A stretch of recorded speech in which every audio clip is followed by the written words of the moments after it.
I'm going live now. Hey, live.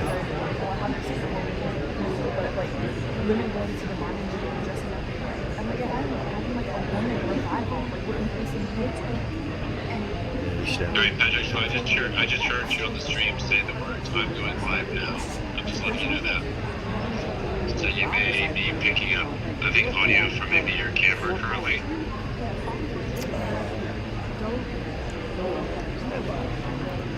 Try this.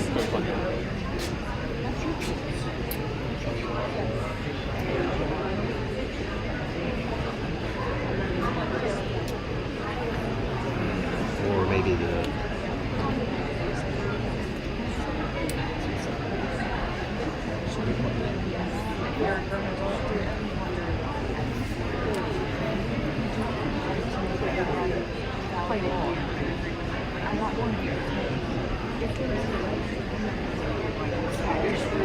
You don't need it.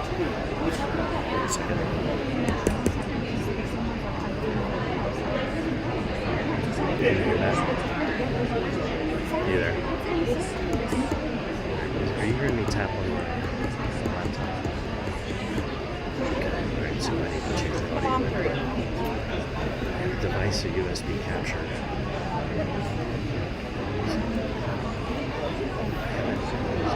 Is it okay if I draw these headphones? Can you grab these headphones?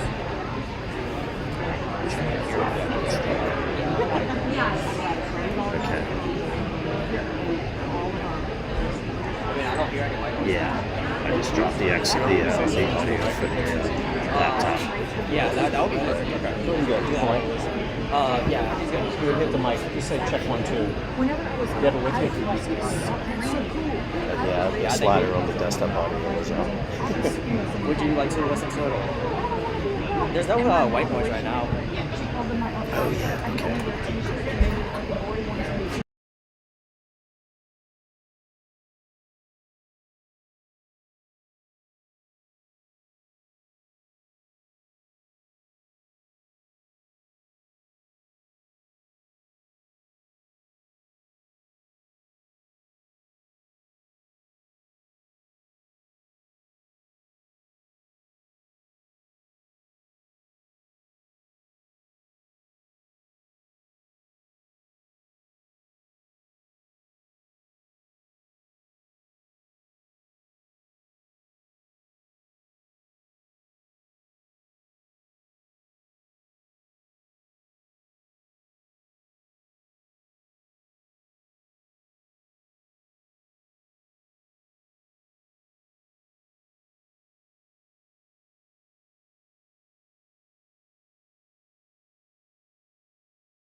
that correct? We're not getting audio through?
If you want, we can send the audio.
Testing, mic check. How does this sound? Testing, is it going through?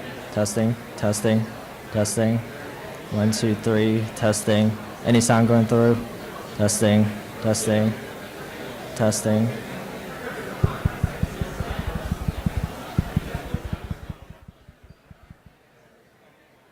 Anything going through right now? Testing, 1, 2, 3, 1, 2, 3.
Good evening, everyone. We're going to get started here in just a second.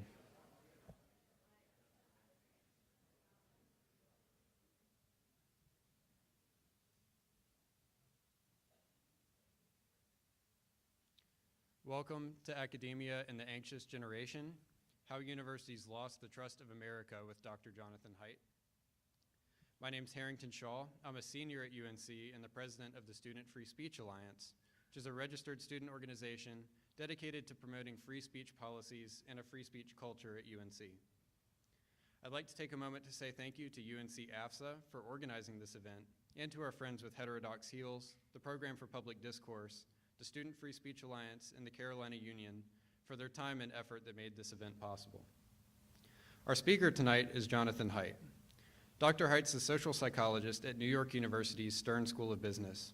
He received his PhD from the University of Pennsylvania in 1992 and taught for 16 years at the University of Virginia. Haidt's research examines the intuitive foundations of morality and how morality varies across cultures and political groups. His goal is to help people understand each other, live and work near each other, and even learn from each other despite their moral differences. He's co-founded a variety of organizations, including Heterodox Academy, the Constructive Dialogue Institute, and ethicalsystems.org. He's the author of several best-selling books, including The Coddling of the American Mind, which he co-authored with Greg Lukianoff. In 2019, he was inducted into the American Academy of Arts and Sciences and was chosen by Prospect Magazine as one of the world's top 50 thinkers. He's given 4 TED Talks. Since 2018, he's been studying the contributions of social media to the decline of teen mental health and the rise of political dysfunction. His next book is called The Anxious Generation, How the Great Rewiring of Childhood is Causing an Epidemic in Mental Illness, which will be published in March. Mark McNeely, professor of the practice in marketing at the Keenan-Flagler Business School, will moderate tonight's discussion. Professor McNeely is the co-chair of UNC's Heterodox Heels, one of our co-sponsors, and faculty advisor for the Student Free Speech Alliance. So given the size of tonight's audience, we will be using a virtual platform to facilitate Q&A. You can access the site either through the QR code that was provided at entry or by going to menti, that's menti.com, and typing in the code 21810519, and that's available on the ticket you received at entrance. And Emily Putnam-Hornstein, distinguished professor in the School of Social Work and also a co-chair of Heterodox Heels, will facilitate that Q&A.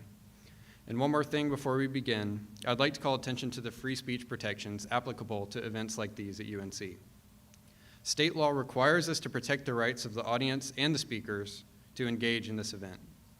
Of course, peaceful protests that do not disrupt the proceedings are part of the free speech process, and we welcome those who have different views to join in at the Q&A at the end. Law and university policy prohibit attendees from disrupting the event or interfering with the expressive rights of our speakers and those in attendance. Anyone who does not do so will be asked to leave, and continued disruption will result in removal. Thanks for helping us maintain a forum for free expression and robust discourse. With that, let's begin tonight's event. Please join me in welcoming Dr. Jonathan Haidt.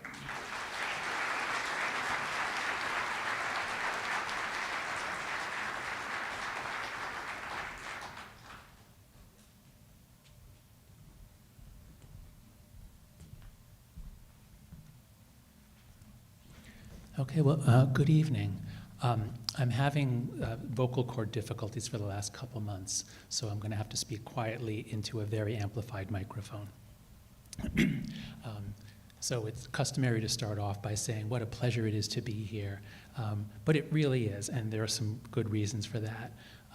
When I moved to UVA, my parents retired from the suburbs of New York City to Chapel Hill. They lived in Governor's Club. And so I'd come down here a lot with my kids when they were very young. I have a lot of fond memories of walking around the campus, taking them to the planetarium, and just of the area. Really like the area. And then today, Doug Monroe, there he is, who's about as crazy a Carolina booster as you could ever find. You know, he was like walking me around, like showing me so lovingly every building, every feature. And I really, and then talking with this student group and then with faculty. So my son is applying to colleges now, and he's not even touching the Ivy League schools. They have a terrible culture. He only wants schools with good academics, good athletics, good weather. And so basically, so he's applied. So UVA and UNC are his top choices, and he'd be thrilled to go to either one. Maybe that was dangerous of me to admit that up front. It really is a pleasure to be here. You have an active Heterodox Academy group. You have a lot of faculty who are standing up for academic values and pushing back against some of the craziness that I'll talk about tonight. Let me start this way. It always helps to have an example of something analogous. And so here's a thing that happened around 2015, 2016. There was this weird stuff, the Air Force Academy in particular, it seemed to be being taken over by evangelical Christians. And so this has been an issue at the Air Force Academy, and it turns out it was even in the broader military. And if you think about that, if the military is going to become a Christian organization, what do you expect the public to think of it? And so this is survey data by Pew showing that, so the percentage of Americans who say that the military is having a negative effect on the US, negative effect is there, positive effect is there. So what you can see, not surprisingly, is that Christians have long had a very positive view of the military, very little negative. Non-Christians also had a slightly positive view up until 2015. And then what happened was that after all this stuff about how the Air Force Academy was becoming very Christian, suddenly non-Christians lose their faith in the military. Now, none of this is true. I made all of this up. But let me show you why. What did happen is that America has many of the world's leading brands. One of them is higher education. American universities are the envy of the world. American universities, since World War II, have been the greatest engines of progress, prosperity, discovery, rising wealth. You look at the lists, and this is one compiled in the UK, and they say all the top universities are American except Oxford and Cambridge. So we had an incredible brand. And the key to our brand was intellectual excellence. The smartest people are at these top universities, and absolute honesty. That's essential. If you are a scholar, You must be absolutely honest. Every footnote, everything must be literally true. And as long as we are intellectually excellent and absolutely honest, we are authorities. And people, you'll see this, like a study from Harvard said, as if that's an authority. And it was, it used to be. But then what happened? What happened was that at Halloween 2015, there were protests at Yale over an email that Erica Christakis sent out. It led to giant protests, demands to the university president, Peter Salovey, that he reform Yale, change this, do that, implement all kinds of policies about identity. And he did. He did all the things he could that were legal. So this led, the success of this protest led these protests to spread around the country. And the 2015 to 2016 year was an incredible year. Now, there was very little violence that first year of the change. But then once Donald Trump was elected, in that semester, there actually was some violence. So at Berkeley, protests over speakers. At Middlebury, actual violence. A professor was injured permanently in her neck. And it's still going on. And this was this year. At Stanford, students shouted down a judge who'd been invited to speak. At Stanford Law School, these are law students who couldn't stand the possibility of hearing a professor, hearing a judge, who they'll have to argue in front of. So that brings us back to this graph. This is the real graph. This is what Pew actually asked. What Pew actually asked is what percentage of colleges are having a positive versus negative effect on the country. And what you see, not surprisingly, Democrats have always had a very positive view, and Republicans actually were slightly positive, all the way up to 2015, much more positive than negative. And then what happened? After years of seeing students screaming at and shouting down conservative speakers, attacking anyone who said anything conservative, what do you think happened? They lost their trust in universities. But it's much worse than that. That just goes up to 2019. Let's look at what happens when we break it down a little further. When you separate out Democrats, Republicans, and independents, and you bring in, now this is Gallup data, but very similar, what you see is that even the Democrats are now down on universities, and of course Republicans are, but this, I think, is, this should be a wake-up call. This is incredibly serious, that even independents don't trust universities anymore. They lost their trust. And this was in June. This is not recent. This was in June. What happened since June?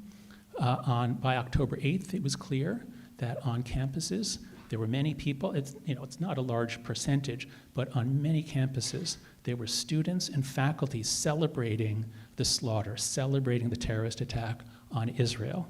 And there were very few college presidents saying anything about it. Whereas they were quick to opine about any issue that fit the right political valence. This is my building at Stern, at NYU Stern. Some students put up the kidnap posters. Other NYU students tore them down. Others put them back up.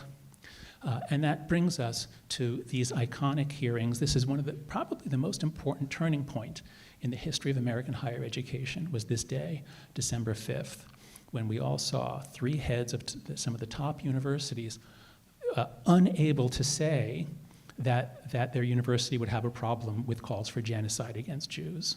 Now, it's a complex legal and philosophical issue, but the fact that all of them, some of them especially Claudine Gay, were personally involved in destroying the careers of anyone who said anything that was counter to the narrative, made them all seem so hypocritical, so ineffectual. This was a day of national humiliation for American universities. And it got worse. It turns out Claudine Gay plagiarized much of her, she only has a few publications, and almost all of them were partly plagiarized, even the acknowledgments. She even plagiarized her acknowledgments from someone else. But it gets worse than that. Because then many academics said, oh, well, that doesn't count as plagiarism. When any Harvard undergrad would have been expelled instantly for doing a tenth of what the president did. And so the spectacle of the inability to condemn terrorist attacks, the inability to condemn plagiarism, it really exposed the rot in higher education. And this, I think, is an enormously important turning point in the future of higher education. It's now the case that many people in the country, certainly on the right, it's not just that they don't trust universities, they hate them. Now, they'll still send their kids to them because we're all caught in a status game, but politically, they hate them. And this has enormous implications, especially in red states. So how did this happen? How did America's universities commit brand suicide in just a few years? That's what I want to talk to you about.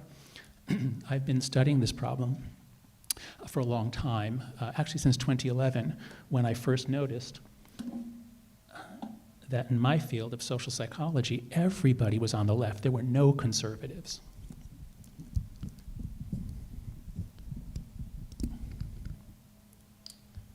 Pardon me, I just have to do a little watering break.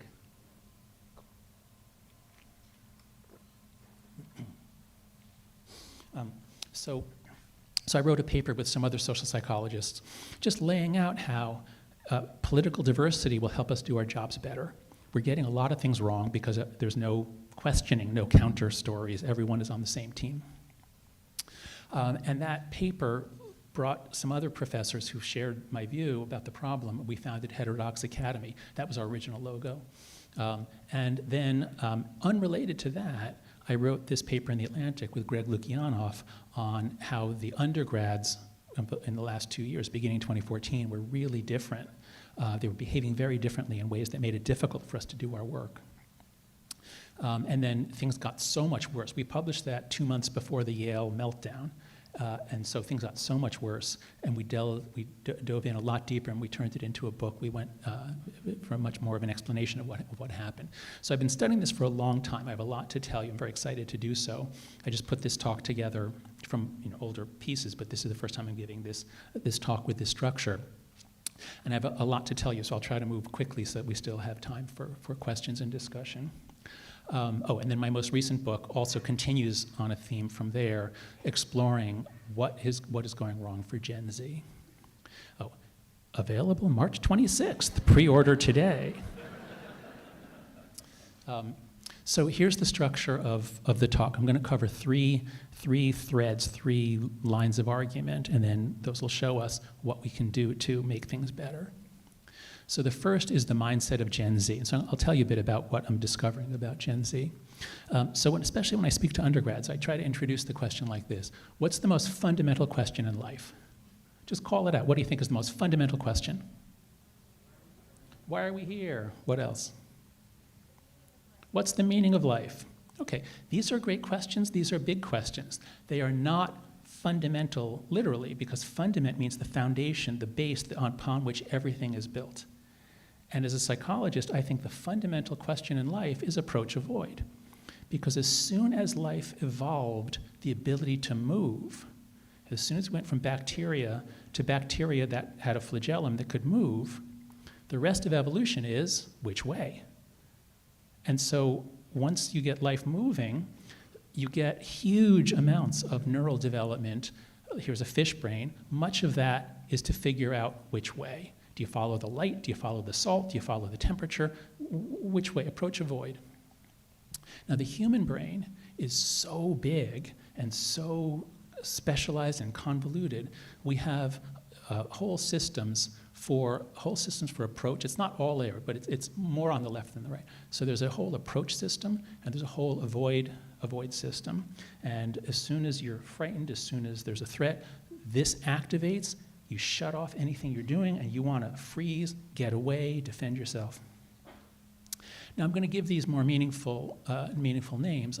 So this is what they're called. This is what they're called in psychology, the 2 systems. But I'm going to call them discover mode and defend mode. And they look like this. Let's imagine a freshman showing up here at Carolina in last September. If they're in discover mode, they're going to be like, wow, look at all these courses I can take. Look at all these activities I can do. I'm like a kid in a candy shop, and you're going to have this explosion of creativity and growth and change and discovery. That's what you want. That's how you get the most out of a college education. But what if you arrive in defend mode, you see everything around you as a threat, there's not enough to go around, I have to fight to get what's mine. You're gonna look for teammates to keep you safe, and you're gonna ask adults to keep you safe. Here you'd say, stand back. Unless I really need you, just stand back, let me explore. What happened to universities in 2014 is that the students arriving, all of a sudden, were in defend mode. We'd never seen this before. This shows in 2010 and 2012, when all the students were millennials, these were the rates of these disorders. In 2013, 2014 is when Gen Z shows up. And what is it? What changes? It's especially psychological disorders. Their levels of psychological disorder were triple what they had been for the millennials in just a few years. But it wasn't all psychological disorders. So I'm going to show you a graph here, and all my graphs are the same. They all basically start off in the early 2000s, and you see no sign of an upward trend. So these are the rates for various disorders on American college campuses aggregated together. And what happens when we get past 2010 is this. So all of the disorders are up, but it's really the dominant thing, a normal part of being an American college student now is that you are anxious and depressed. Not that the majority are, but around a third, a quarter to a third are anxious and depressed. By some measures, it's a majority experience anxiety. And you might say, well, the world's threatening and this is hitting everybody. No, it isn't. It's hitting Gen Z. As you see, older people didn't increase their levels of this is anxiety. It's Gen Z and the later millennials. And furthermore, it's not both sexes equally. This shows the rates of major depression for girls and boys. Boys are up. As a percentage, they're up by as much as the girls, relatively speaking. But in absolute terms, the number of additional depressed girls dwarfs the number of additional depressed boys. And this data just came in last week, the data for 2022. I didn't have it until last week. And I noticed something. That little thing up there, 2021, that was COVID. What that means is that COVID was a blip. The effect of COVID on kids was tiny compared to whatever else was happening since 2012. And it's not all girls. Surprisingly, it's mostly girls on the left. So very few surveys ask adolescents their politics, but a couple of them do. And in each of those data sets that we have, what we see is this. It's long been known that liberals they're a little more creative than conservatives, but they're also a little more anxious, neurotic, less conscientious. There's all kinds of psychological differences. But there's a happiness difference. It's long been known, but it's not big, 1.9 versus 1.7 on this scale. So those were the numbers up till 2012. What happens when Gen Z comes into the data set? This. So everyone's up, but it's girls on the left went up first and furthest. Whatever it is that happened, it especially hit girls on the left. In very recent research, I found if you cut it by religious versus not religious, same thing. Religious kids in religious families were not washed away in the early 2010s. Kids in secular families were much more likely to become depressed and anxious. And so this is something we've all noticed. And some of the first signs in 2014, 2015 were that we were all afraid of certain progressive activists on campus. And we found this in Heterodox Academy. Students are not generally afraid of the professors, they're afraid of other students. Professors are not generally afraid of professors, they're afraid of the students. So something changed. It's mixed up with our culture war, with left-right politics, and with certain ideas that became common on the left about identity. And I'll talk about that later, identitarianism. I think that's what is basically really damaging the mental health of the young people who practice it. Now, since I began writing about this, some psychiatrists and researchers said, nah, this is just another moral panic. Don't relax, the digital age is not wrecking your kid's brain. This happened to be published the day after my book was, The Coddling. And so I had to look into them. We're like, wait, did I get something wrong here? And no, we didn't. Greg and I were right.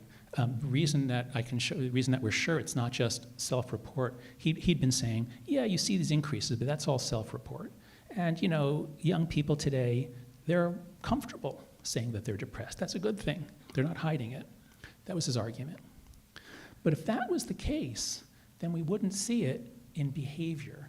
We wouldn't see it in hospital admissions and emergency room visits for self-harm. But here's what we see, and as with all the other graphs, no sign of a problem before 2010, and then that happens.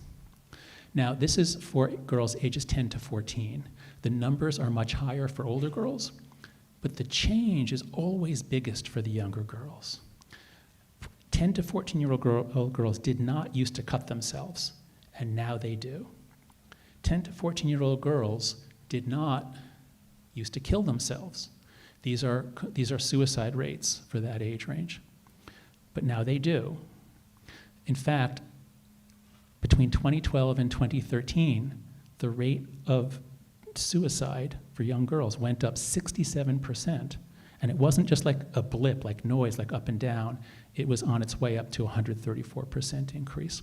Something changed radically in the lives of girls, especially right around 2012, 2013. I wonder what that could be. And here's another clue.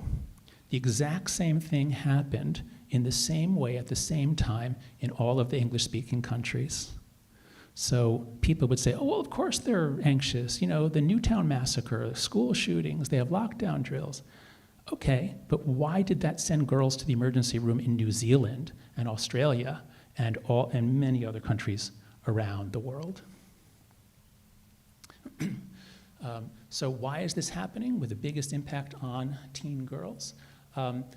My whole book is about that, about why, but because we want to get back to universities, I'll just cut to the chase.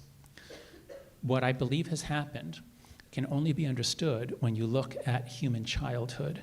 We evolved this really long childhood, crazy long childhood, where our brain is mostly done, or at least size-wise, your brain is almost full size by the time you're 5.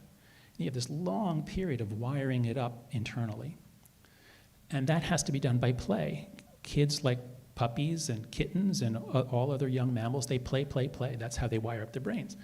But we said, no more of that. That's too dangerous. We don't want you out doing this on your own. Sit at home, here's a device. So the end of the play-based childhood took place over a period. In this room, those of you who were born before 1980, if I asked you, when were you let out? When could you go outside and play with your friends? I've done this 100 times. I know the answer. It's age 6 to 8, right? By 3rd grade, 2nd grade, you were out playing with your friends. Let me just ask, please raise your hand if you were born after 1995. Raise your hand high. Okay, so all of you are Gen Z. Just you. Think about what age, like if it was 3rd grade, you'd say 8. If it was 5th grade, you'd say 10. Think about what age you were when you were let out and you could roam around, go out the door, go play in a park, go shopping, whatever, with no adult. Everyone got your number, those of you who are Gen Z? Okay, I'm going to sweep my finger around the room. When I point to you, just yell it out. Ready? Go.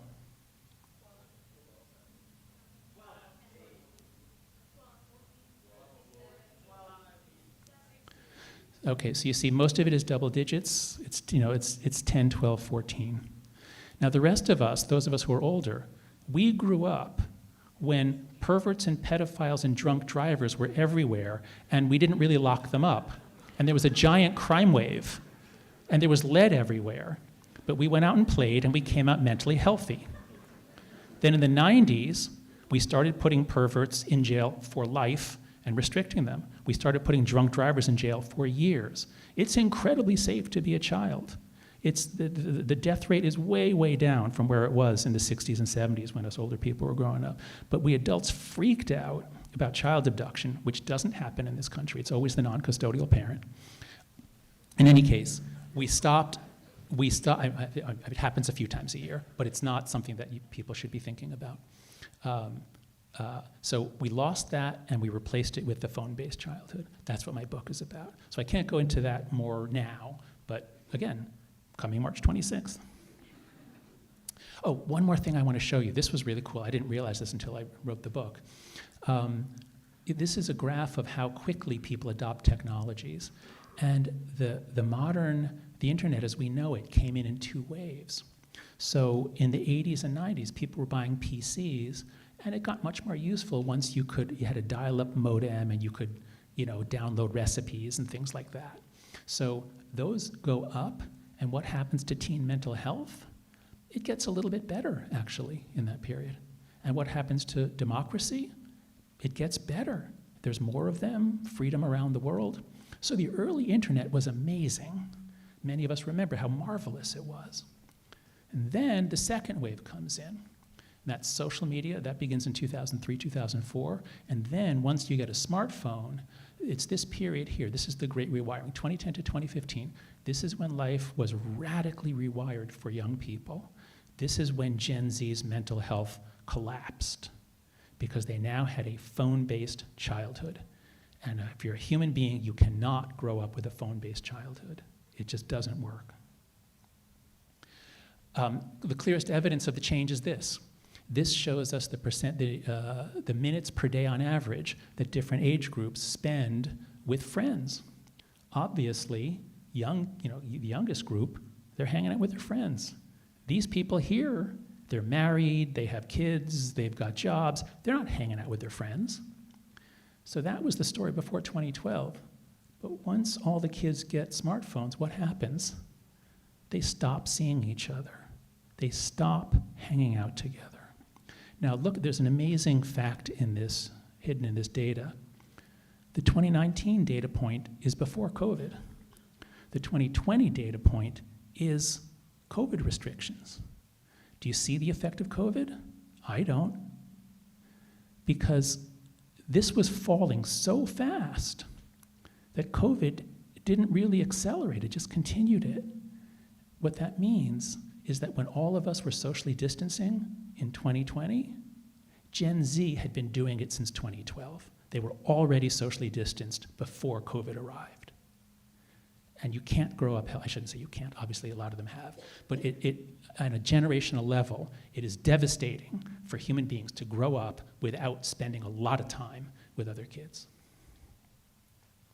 And even if, those numbers are gross overestimates of the time, because even when they're with other kids, they're on their phones. So there's very little social interaction, very little eye contact compared to what it was before 2010.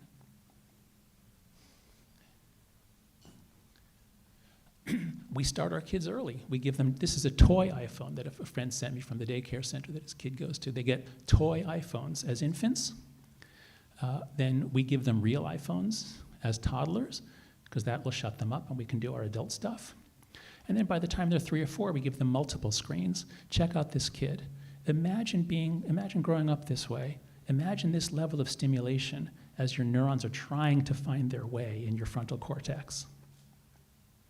So that's my first point. We have messed up a generation. We have messed up the brain development and social development of people born after 1995. And when Gen Z arrived on college campuses, they needed a lot more help, protection, support. Something was very different. All right, second point, the telos of the university. So telos is a very useful Greek word if you've ever heard of the word teleology. The telos is the end or purpose for which something is done. So the telos of a knife is to cut. And if I say, here's a knife, it's a great knife. It can't cut anything, but it's a great knife. Then you would say, well, you've misunderstood what a knife is. Or if I have a doctor friend and I say she's a great doctor, she can't heal anyone, but she's a great doctor. You'd say you've misunderstood. So what's the telos of a university? What allows us to say that Carolina or any other school is a great university? This is Raphael's famous painting of the School of Athens. That's Plato and Aristotle. And you see all these people, what are they doing? Are they fighting? Are they joking? They're engaging.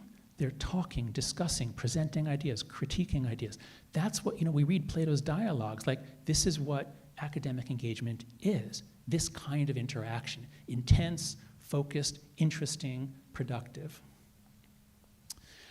And so the telos, I would say, it's right there on the crest of our great universities. Veritas, lux, and libertas, freedom. So this idea, and a torch. So light, torch, knowledge, passing it on. That's our job. A university that doesn't do that is a terrible university. A university that does that well is a great university.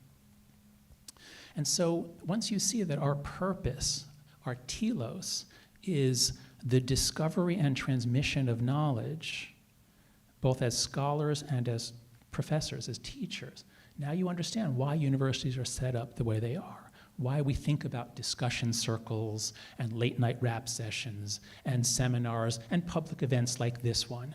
We're trying to all learn from diverse sources, diverse by race and gender and religion and ethnicity, and especially by discipline, and I would say by politics. So what we got in America was this incredible triangle.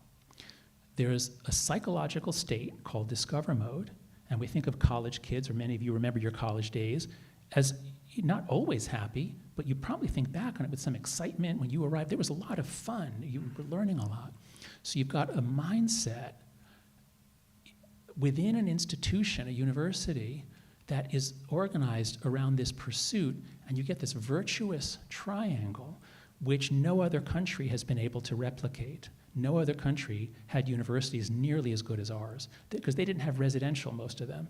You know, it's public, you take a bus to school and you go home in the afternoon. But our residential universities really got this. And that's what gave us the brand. That's what gave us the world-changing discoveries, this incredible triangle. But what happened? All of a sudden, when Gen Z arrived, and I don't want to blame this all on them, but as soon as people arrived in defend mode, asking for trigger warnings, shouting down any speaker that they didn't like, asking for safe spaces to protect them from speakers whose ideas they thought were hateful. We had this explosion of all this stuff, safe spaces, microaggressions, bias response teams. Everything's about power, call-out culture. A single word can end your career.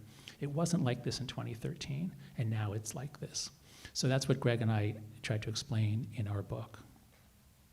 And at the heart of this all, it's been bureaucratized into DEI. And I just want to say, while diversity and inclusion, I think, are important goals, equity is not a salvageable concept because it means equality of outcome, not fairness, but equality of outcome. So that one, I think, can't really be saved. But the key thing is, and I'll get to this again, is the identitarianism. Now, I'll get to this now. So identitarianism, as any ism, it's like worshiping identity. You say identity, knowing a person's identity group, that's the first move you should make analytically. So let's take 18-year-old American kids growing up in a multi-ethnic democracy, and let's teach them, you know that whole 20th century thing we did about let's judge people less and less by their group. Let's treat people as equal human beings of equal worth. That whole 20th century thing we did, forget it. Let's teach kids to really focus on what group, what race, what gender, what orientation, and then that's the most important thing you should do, that you need to learn to look at society like that. And then, even worse, these groups are not just different, they are differently valuable, they are differently good. So you can see this clearly on the far right. The far right is identitarian. There are actual white supremacists. There are people who think that white people are the best, and they should be in charge, and they want a revolution that will put white people back in charge as they see it. But left-wing identitarianism is structurally very similar. Left-wing identitarianism teaches students to look at this. I'll expand that. This is from a figure from the 1990s, from an intersectionality book. It teaches students to see, is this person white or non-white? Are they upper class or poor? Are they cisgender? So you teach students to look in all these binaries, and you put a moral valence. So whichever end of the binary is above the line, Those are the privileged ones. Privileged people have power. Power is evil. They use their power to oppress the good people on the bottom. What a sick thing to teach 18-year-olds coming to college in a multi-ethnic democracy. But that's what we've been doing, especially at elite college campuses, since 2014, 2015, since the DEI revolution. And the point of intersectionality is you have to see the locus of converging identities. And so the ultimate evil person is the cisgender straight white male. They're the cause of our problems. And this whole idea of saying, you know who the cause of the problems are? Them, that group. That does not have a good history for our species. So what happened to us, I believe, after 2015 is that we lost sight of our telos, which is the pursuit of truth, and our universities caved. Well, we had people coming in defend mode, so now the triangle doesn't work, and explicitly pursuing social justice, which is advocacy. It's not the discovery of truth. It's changing existing power structures. So if you have people in defend mode hell-bent on changing existing power structures within the university, now you've got complete incoherence because it doesn't work. It can't be reverse engineered to work. So to give you an example, what's the telos of a refrigerator? To keep food cold. A good refrigerator will do a good job of keeping food cold. But what if you said, well, I've got this refrigerator, but what I really, really want is a bathtub. So I'm going to make my refrigerator into a bathtub, give it a different purpose. You can do that. You could lie it on its back, plug up the holes, pour water in it, and you could take a bath in there. But it's a really bad bathtub. And that's what this kind of activism has done to our elite schools. It's taken these schools that were structured around the pursuit of truth, and it's tried to give them a new telos of social justice. And the leadership at many schools went along. Now, I know for a fact they didn't like it. I've spoken to a lot of university presidents, but they felt powerless. They felt it was just too strong. The forces were too strong. They had to give in. And so part of the incoherence, the teleological confusion, why are we doing this? Who are we? The idea that professors would say, well, you know, sometimes plagiarism is okay. And they would say, oh, everyone does it, which is not true. It is absolutely not true.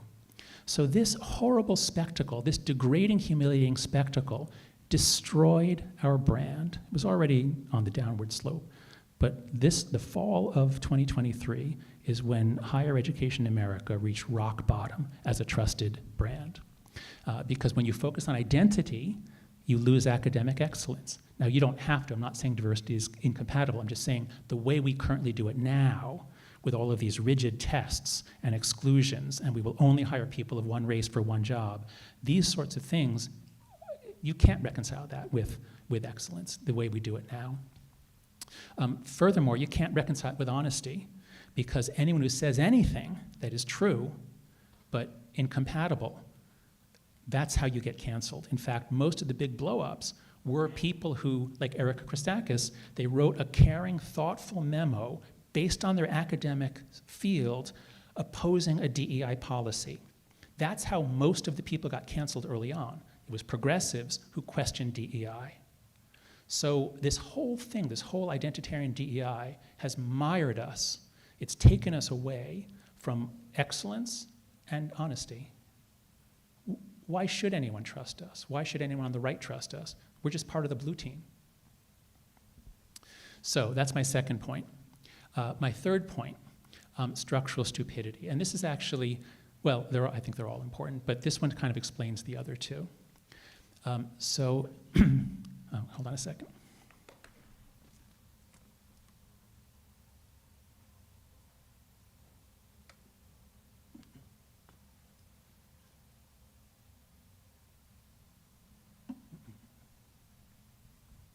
All right, so as academics, we've long had a self-conception that we're bold, we're fearless. It used to be good to be called provocative.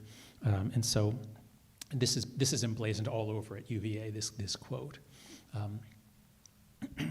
And also, we have this conception that what we're doing is actually fun. You read Plato's dialogues, they were having fun. I mean, it was playful, it was witty, it was sharp, it was brilliant. And there used to be, older people here will remember the magazine Lingua Franca. Raise your hand if you remember that magazine. It was playful. It had academic jokes, it had, inside gossip. It's been really fun to be a professor. I've loved it until 2015. Then it was a lot less fun. But before 2015, it was really fun to be a professor. And then something hit us. Now, to go a little deeper, America has been subject to these great awakenings, these religious revivals, and humans are subject to them. Humans are intensely social creatures. We get periodically swept through by diseases like COVID and by various religious ferments that sort of take over. And many people notice, Matt Iglesias, I think, coined the term the Great Awakening, because wokeness really came in like a tsunami around 2015. And John McWhorter has been really great on this. He was one of the first to say this new morality is very much like fundamentalist Christianity, only without any of the good parts. My piece that I'm adding to this is I'm tracing this to some small changes in the way we connect. So before 2009, there was no like button, no retweet, no algorithms. It was just chronological feed. And we called them social networking systems because you connect with people. Once you get the like button, the retweet button, algorithms, now everything is explosive, viral. Anything can go viral.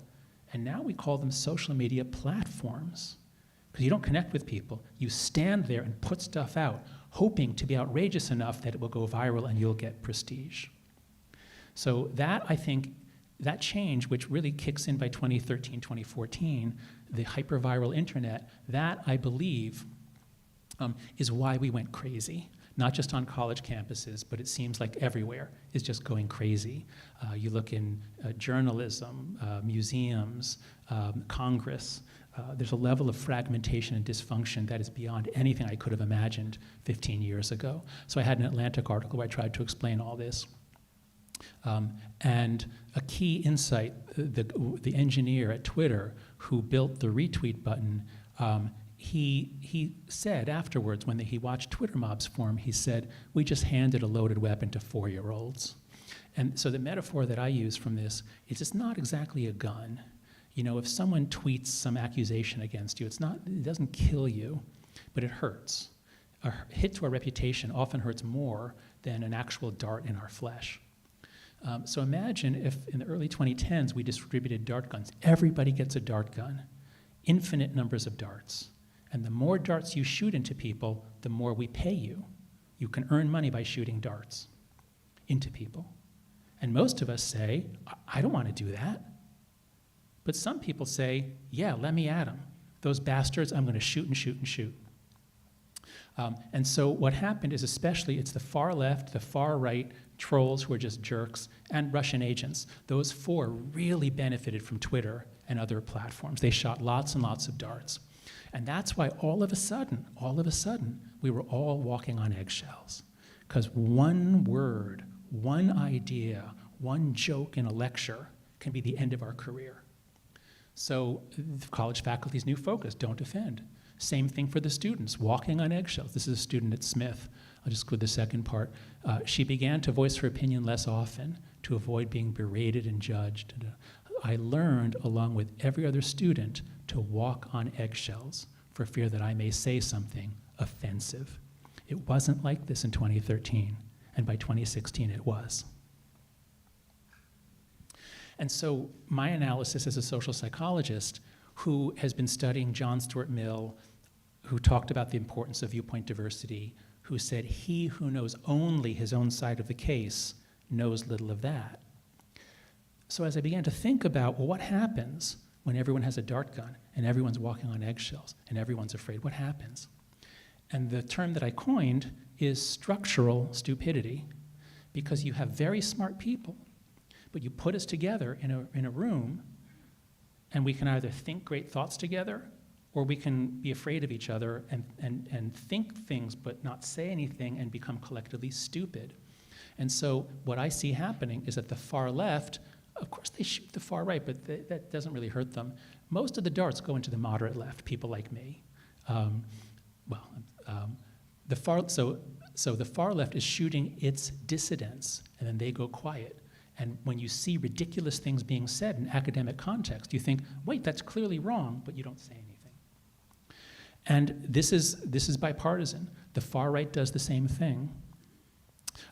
The far right, as far as I can tell, over here, if you do anything wrong, they'll call you racist. If you do anything here, they'll call you a traitor, and they'll issue death threats. So it's really scary to dissent from either side. And then people in the middle went quiet long ago. So the way this is played out in our society is because the left generally dominates in all of the epistemic institutions, the knowledge-generating institutions. If it's about words and knowledge and research, then it's hiring graduates of elite schools and PhDs and people with a very particular set of values. So all of these things blew up at the same time in the same way as universities did, just a little after us. On the far right, on the right, I think we see it in Congress. They've literally gotten rid of every moderate. They immediately got rid of all the people who voted not to impeach Trump, although the Democrats helped them do that to their shame. So both sides are doing it, and that means our country is really running off the rails. It's not just on campus anymore. All right, so that's my explanation of what happened. There's a lot more to it, but at least I wanted to convey to you 3 points that I thought would be interesting and conveyable. So what do? There's a lot we can say here, but I thought let's try just looking at these and reversing them. So what if I just flip the words? What if discover mode were to replace defend mode? What if truth were to replace social justice? What would happen? How could we do that? And so there's some simple things that we can do. So for one thing, CBT, cognitive behavioral therapy, is incredibly effective. More importantly, it's dirt cheap and easy to do. So the research shows it's not necessarily more effective than other forms of psychotherapy, but you can do it yourself. Just read a book. Read this book. So you can either hire a psychologist like Seth Gillihan for $150,000 a year, but you're going to need 20 of him or 40, because a third of your students need therapy. Or for $4,000, you could buy 400 copies of his book and give one to every incoming freshman, whatever the number is here. So teaching CBT, I think, would be incredibly cost-effective, and it's not just about mental illness. It's about good thinking. CBT is about recognizing cognitive distortions like overgeneralization, mind reading, catastrophizing. So there's a lot we can do to improve mental health. Within Heterodox Academy, originally we created a program called Perspectives, which is now, we split off into what's called the Constructive Dialogue Institute.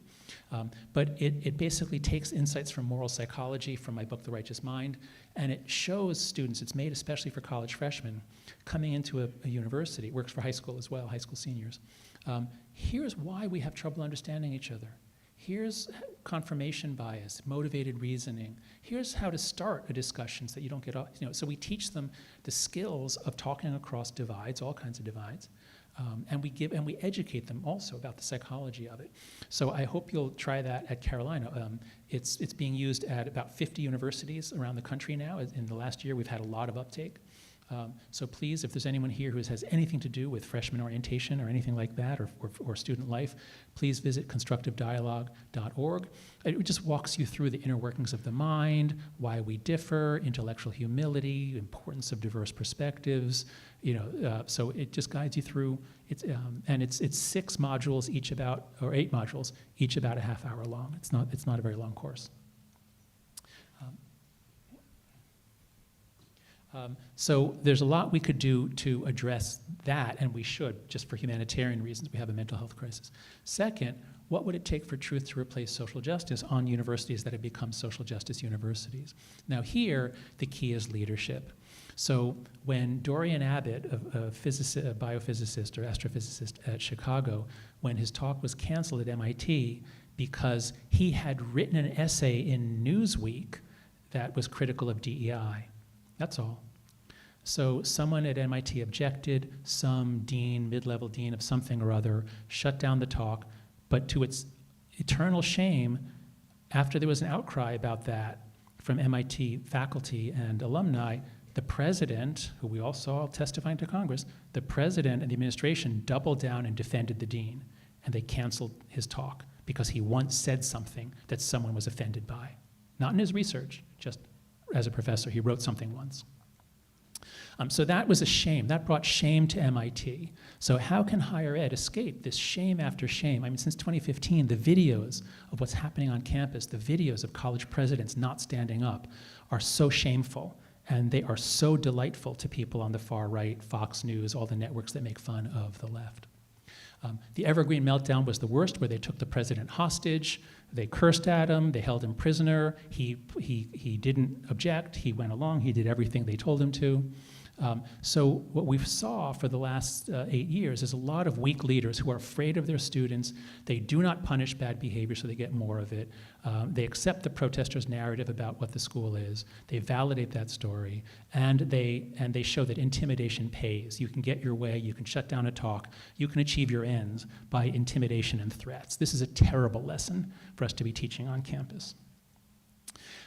There are about 3 or 4 presidents in the last 8 years, well, before this year. There are 3 or 4 that I know of that actually didn't do that. And so they're not afraid of their students. They're academics. They acknowledge that the protesters often have a point. Let's talk about it. So the president of Oberlin, one of the most progressive schools in the country, when the students came in and gave him a list of demands and demanded he fire this person and that person, he said, some of these demands resonate with me, but I will not respond to any document that rejects the notion of collaborative engagement.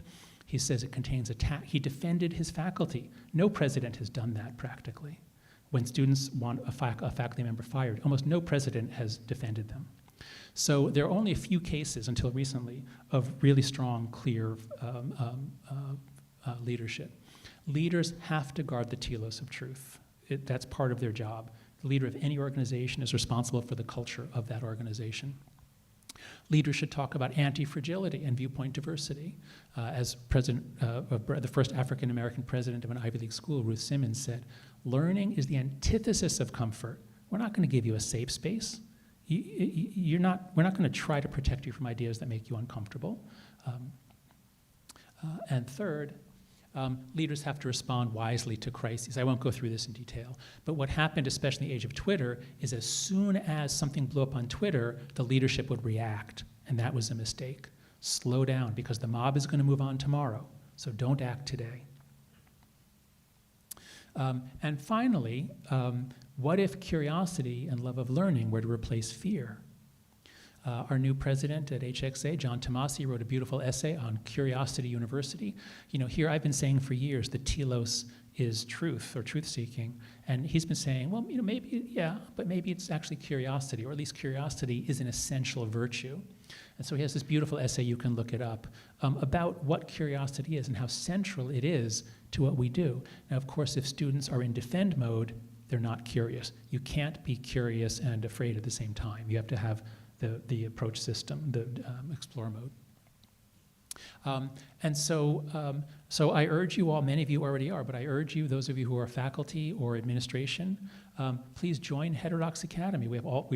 We've created all kinds of tools to study what's going on. We created this amazing edition of John Stuart Mill's On Liberty so that undergrads can really understand it. We stripped out a lot of the arcane language and condensed it. We have a really fun conference every year. It's coming up June 6th. Please raise your hand if you're already a member of Heterodox Heels. Please raise your hand. Okay, so look around. There's a lot of members here. Please raise your hand if you are faculty or administration here at the university. Raise your hand high. Okay, so everyone who wasn't a member of HXA, please join. There are no dues. You just agree. You just say that you agree with the principle that you're going to support viewpoint diversity and open inquiry. So please come join us. We really are bringing change at universities across the country. And yes, so here, this is the website for the UNC chapter. We just are opening a Center for Academic Pluralism. So if you want to spend a semester or a year in New York City and your work has anything to do with academic pluralism, please apply. We have a big grant to support people. It's really fun. You get to, every Friday there's a seminar, you meet with the other fellows. So in conclusion, what I've told you is that we had this incredible brand and we blew it. We completely blew it between 2015 and 2023. I've given you my analysis that at least these three factors, these three threads are what brought us to ruin, and I've suggested that it's not too late to reverse course. I think there are many schools that cannot reverse course. UNC is not one of them. UNC is really, really promising from what I see here, from what I know about the university and its history. So I think schools like UNC, especially schools in the South and the Southwest, have a special advantages regionally. They have a lot more viewpoint diversity. Most people are on the left, but so what? The problem isn't balance. The problem is a kind of a fearfulness that is common in the Northeast and on the West Coast. So UNC really can lead the way and is doing a great job of it, I think. And that's my talk. I welcome your questions. Thank you.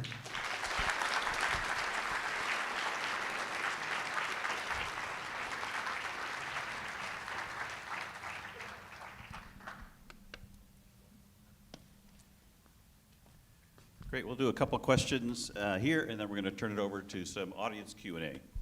So following the post-October 7th unrest on campus and the House hearings that you mentioned, right, a number of thought leaders, Steven Pinker, Fareed Zakaria, Barry Weiss, right, put forth a number of ideas about reforming universities, things like you mentioned, right, restoring the pursuit of truth, institutional neutrality. One that they talked about, though, was diminishing the influence of DEI bureaucrats and ideologies that diverge from the pursuit of truth and academic integrity. Do you agree with that? And then if so, how do we do that?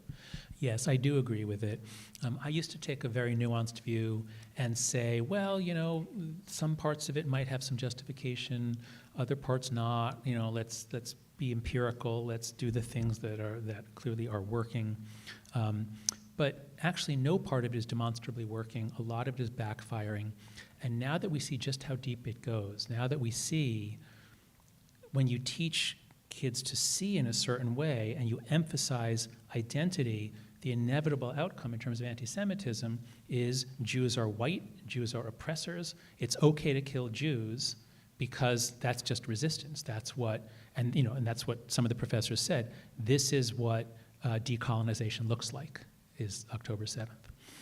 So I now think that identitarianism is completely incompatible with the mission of a university. Any organization that embraces identitarianism becomes mired in conflict. There are a number of essays about this. Progressive organizations in this country are mired in conflict because everyone's upset because someone said something that offended them. And so I think there's no future for DEI as long as it's based on identity groups, identitarianism. For starters, what I suggest is get rid of the entire thing, get rid of all the departments, and put some of the money into an office of the ombuds, like an ombudsman. It does make sense. If you have a lot of diversity, you're going to have a lot of misunderstandings. So it does make sense to do things to help the students learn how to deal with people who are different. What we do now with DEI is we create moral dependency. I've got my NYU ID on my pocket. On the back of the ID, it says, for emergencies, 911. For police campus safety, here's the number. For bias response line, here's the number. Meaning, it's that important. If a professor says something that offends you, call it in, text it in, website, whatever, file a report. This is insane. This is just completely unworkable. So we have to get rid of identitarianism. We can still pursue diversity, which includes race and gender. Gender is actually most students at every level are women now. So actually, yeah, we need more gender diversity in a lot of fields, frankly. But I think especially viewpoint diversity and political diversity would really benefit us. Okay, great, thank you. So one of the discussions we have going on campus is that the university should be left to govern itself. Yet you showed with your data how the trust in universities has declined. How much of that is a result, do you think, of the academy governing itself, and what is the proper balance between outside oversight and self-governance? It sure sounds appealing to be self-governing, and it is very much the American ethos, not top-down. We're not like the French model where everything's directed from the center. So that was a very appealing idea. And there's a line from Bill Clinton that I used to quote. He said, "There's nothing wrong with America that can't be fixed with what's right about America." And until about 3 or 4 years ago, I used to quote that and say, there's nothing wrong with universities that can't be fixed with what's right about universities, because we can study this, we can see what works, we can make intelligent policies. I no longer believe that. I now think what we need is diversity of academic structures. So I'm on the advisory board of the University of Austin, which is an attempt to create a totally new university from scratch without the problems.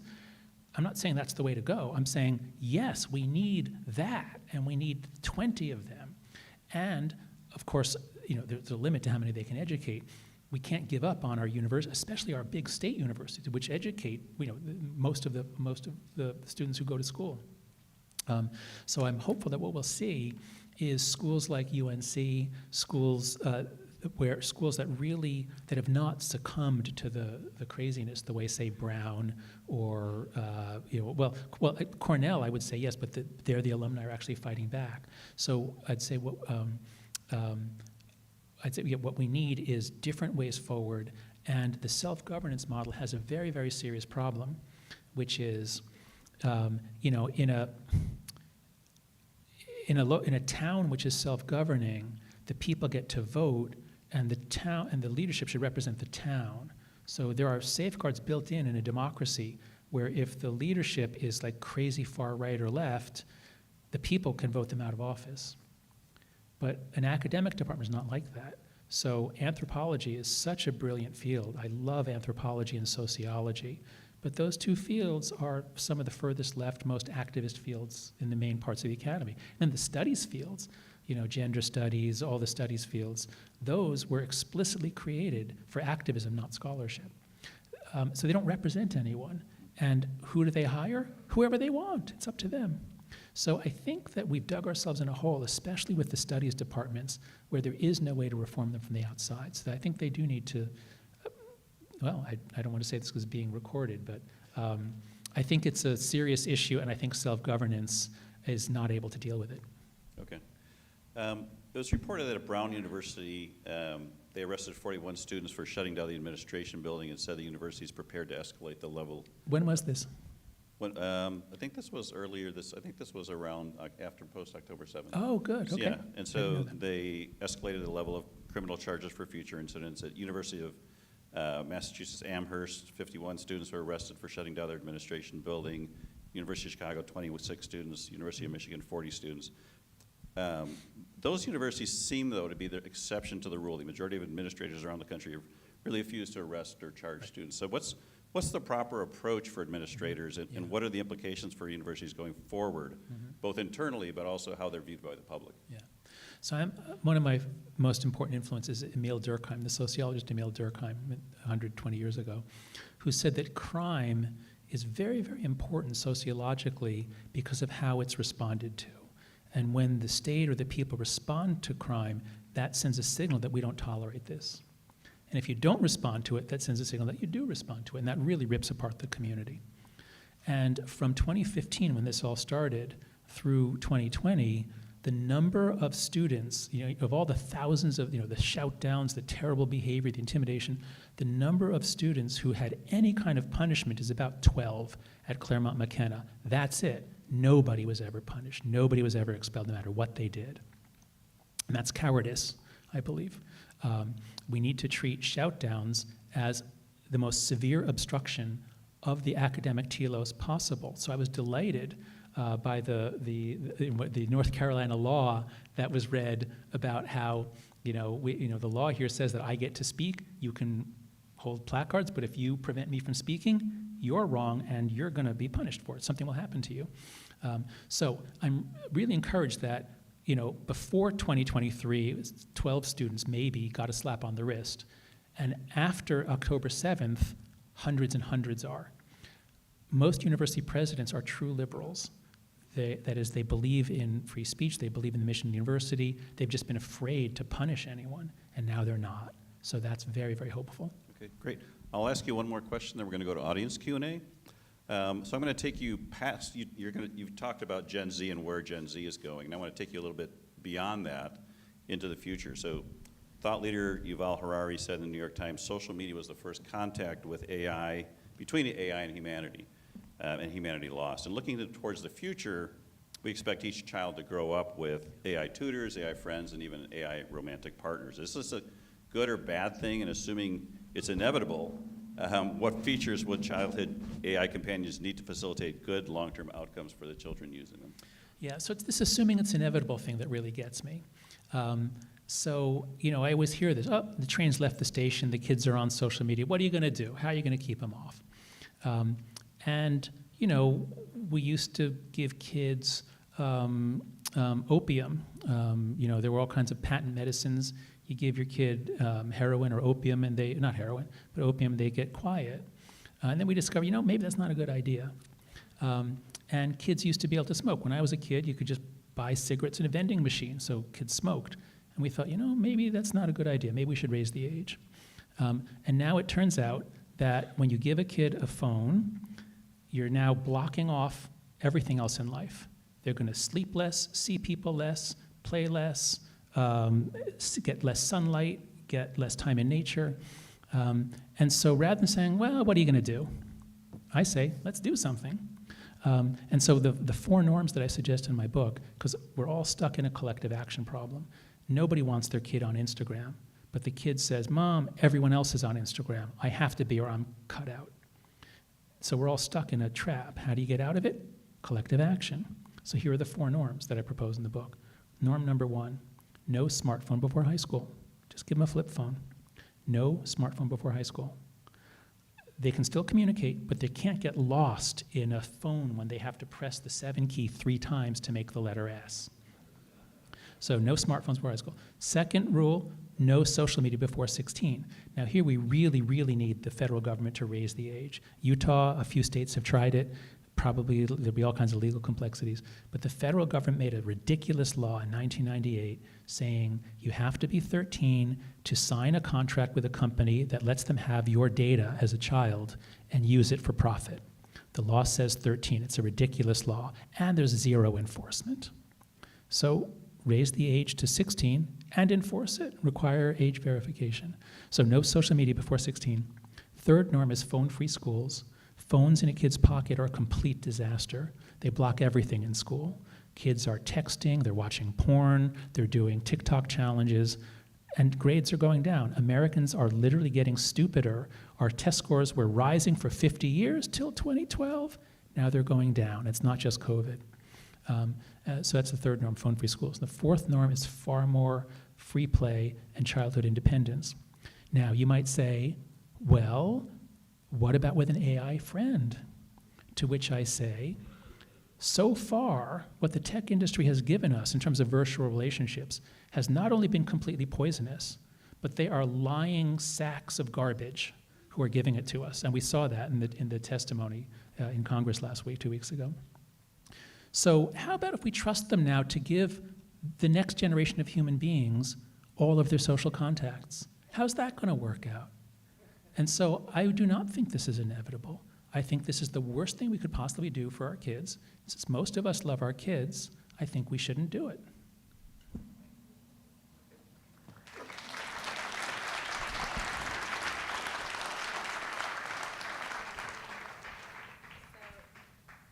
Is this mic? Yes, it is. Perfect.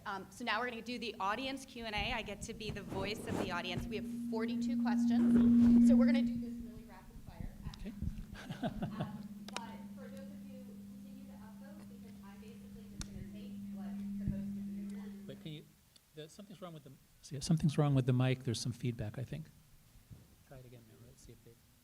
Better? Okay, perfect. How do you reconcile the dissonance between advocating for university presidents to speak out against Hamas, but also believing in institutional neutrality? Well, I think you have to pick one and be consistent. So at the University of Chicago, they had the Calvin report. They made it clear totally clear that the mission of the university is to be a platform on which people can argue, and that's what we do at a university. So they said long ago, we don't make statements about divestment, we only make a statement if it's really core to the mission of the university. So if you're going to be consistent, that will be fine if you don't make a statement about the Hamas attack, if that's your policy. There'll be plenty of other people on campus who are. The leader cannot speak for the university except in a very, very limited capacity. So what we saw since 2015 is every time there was a major setback for the left, the university president, not every time, but often, like, when Trump won, when a Supreme Court case went a certain way, the president would say, we are grieving, we are all upset. Like, really? A third of your people are actually on the other side, or a quarter of them at least, really? So I think institutional neutrality makes a lot of sense. What those presidents testifying before Congress, what they were pilloried for is their hypocrisy. Them saying, oh yes, we will, it depends on context, we're free speech, you can call for genocide in some contexts but not others. Really? You can't use the wrong pronoun for someone without getting destroyed or expelled, but you can call for genocide? There was a Babylon Bee article, the satirical magazine. It was Harvard student leaves lecture on microaggressions to attend Kill the Jews rally.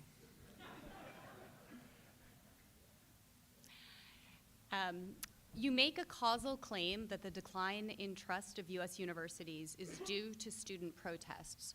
What about Republican political leaders who have attacked elites as the primary cause? Yes, but let's look at the timing.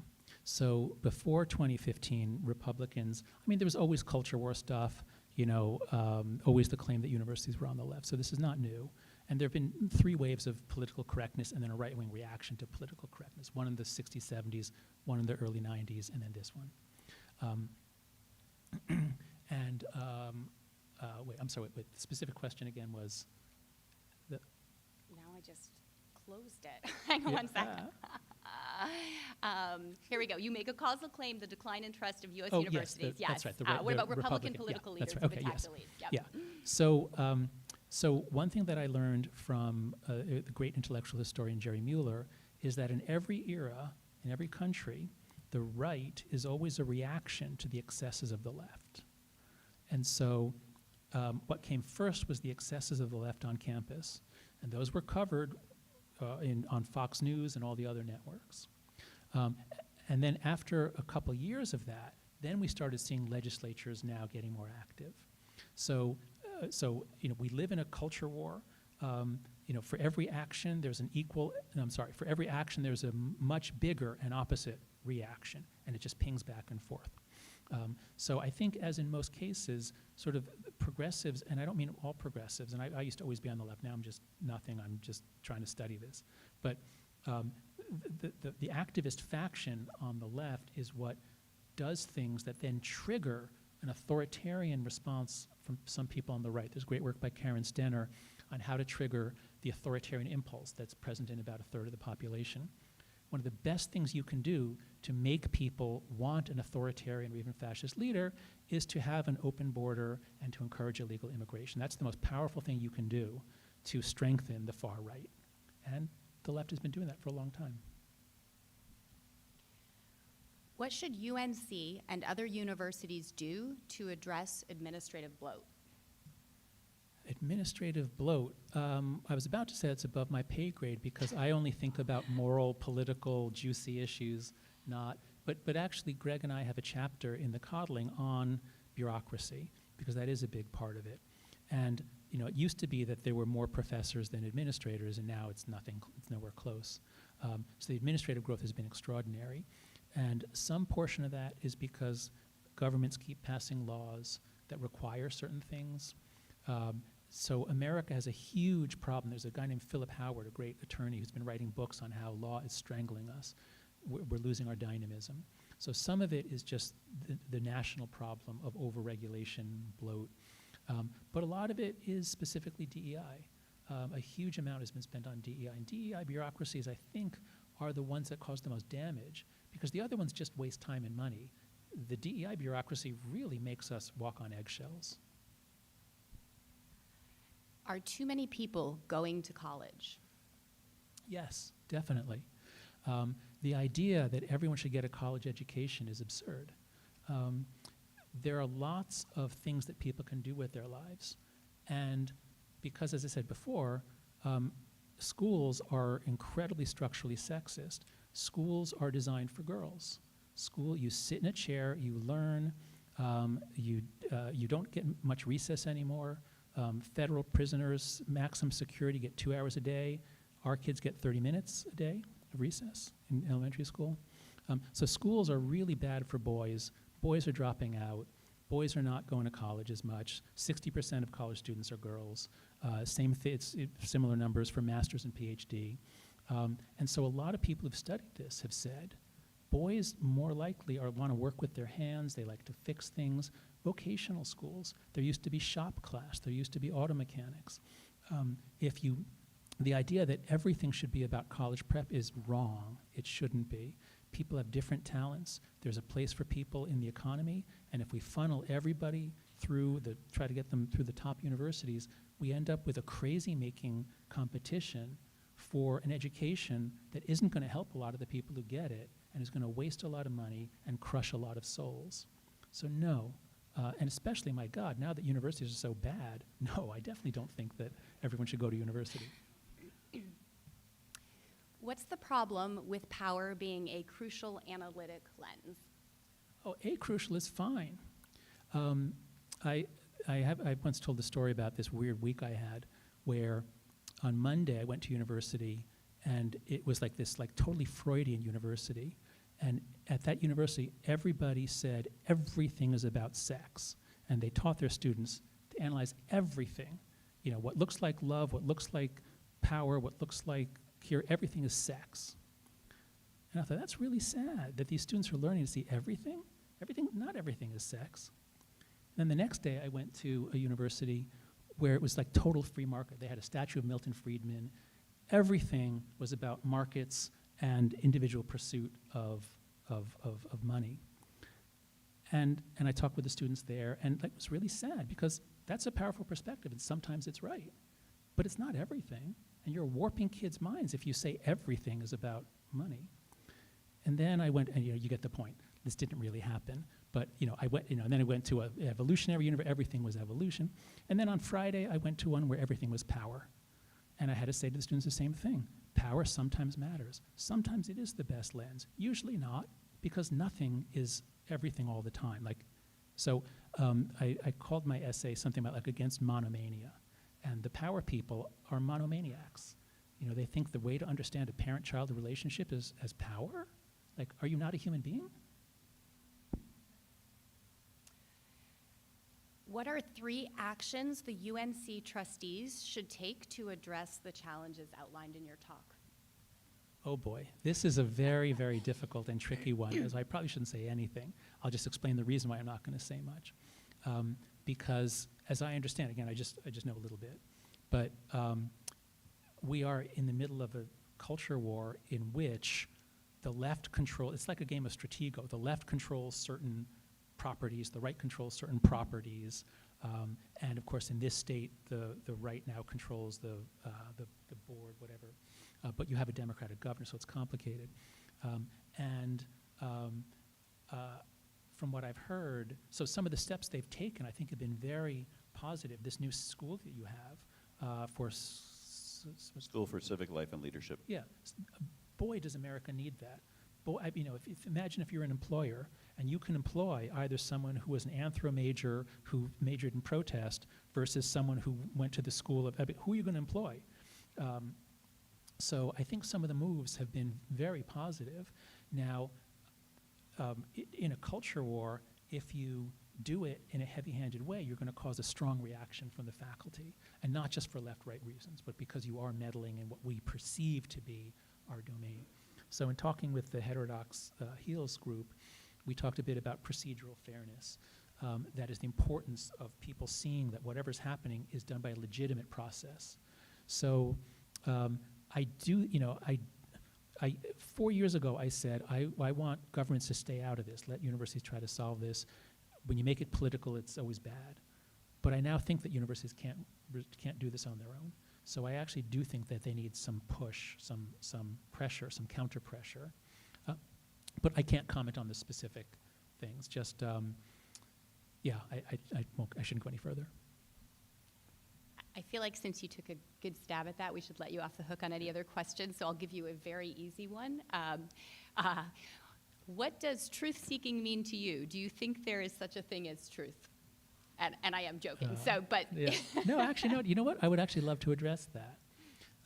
So there are several kinds of truth.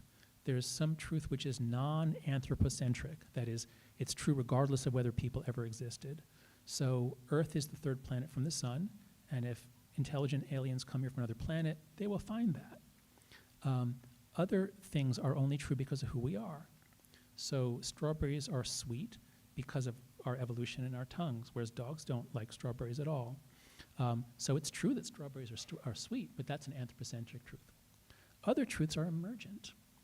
Truths about markets, truths about norms, certain things are morally right or wrong because of how we live now. And that doesn't mean that our ancestors were wrong for 50,000 years until 5 minutes ago. Things change, and then what can be morally true given the way people live. And so I do think there is such a thing as, there's many different kinds of truth. I'm not saying your truth, my truth. I'm saying there are different categories of truth.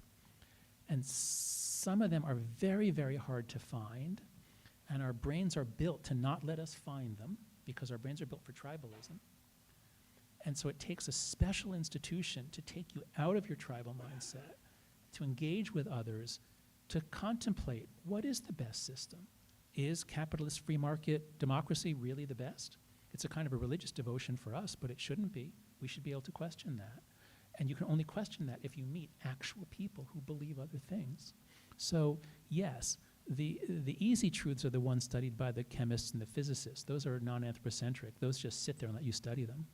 The harder ones about how to have a good society, that's been the basis of philosophical inquiry and academic inquiry since the time of the ancient Greeks. It still is just as important today, and we need good functioning universities with viewpoint diversity, people not walking on eggshells, good leadership, smart people, lots of resources. If we get that, we can find truth together. Thank you. Great.